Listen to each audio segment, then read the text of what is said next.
নমস্কার। আজকে মাসিক রাশিফল নিয়ে আলোচনা করব। এটা আপনাদের কাছে একটা ছোট আকারে বা জিস্ট আকারে আপনাদেরকে প্রেজেন্ট করছি। ইন ডিটেল আমার এই চ্যানেলের লিংক নিচে প্রেস করুন। লিংকে গিয়ে প্রেস করলে ইন ডিটেলটা আপনি পেয়ে যাবেন।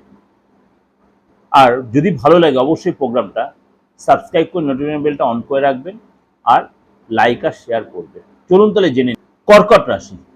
কর্কট রাশি আপনার রাশিতেই কিন্তু মঙ্গল নিচস্থ হয়ে বসে আছে। একাধিক ঘটনা কিন্তু আপনার জীবনে এই মাসে ঘটবে।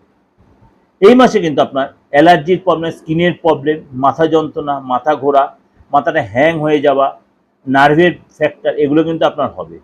ইলেকট্রিক্যাল বিলে আপনার খরচটা অনেকটাই বেশি দিতে হবে, অর্থাৎ ইলেকট্রিক বিলটা আপনার অনেক বেশি হবে। ইলেকট্রিক্যাল কোনো আইটেম নষ্ট হয়ে যাওয়া, তার পিছনে খরচ হওয়া।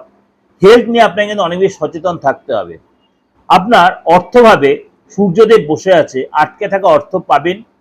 সরকারি আপনি লাভ পাবেন, সরকারি ধনলাভ হবে।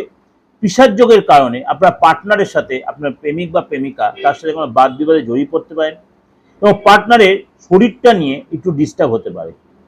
পার্টনারের শরীর নিয়ে একটু ডিস্টার্ব হতে পারে। পার্টনার হাত পায়ে যন্ত্রণা, কোনো ইনফেকশনের প্রবলেম, দাম্পত্য লাইফে একটু কিন্তু ডিস্টার্ব হতে পারে। 18 তারিখের পর থেকে কিন্তু যখন রাহুদেব তার ঘর চেঞ্জ, অর্থাৎ কুম্ভ রাশিতে যাবে, তখন আস্তে জায়গাটা আপনার নর্মাল হবে। এবং সূর্য আপনার উচ্চ রাশিতে থাকায় আপনার কিন্তু কাজের জায়গায় যথেষ্ট আপনি সম্মানিত হবেন। বড় কোনো কাজে আপনি সাকসেস পাবেন এবং আপনি বড় কাজে আপনি সিলেক্ট হবেন। আপনার অর্থ যেমনি আপনার ডেভেলপ করে, আপনার মান সম্মানও বৃদ্ধি পাবে।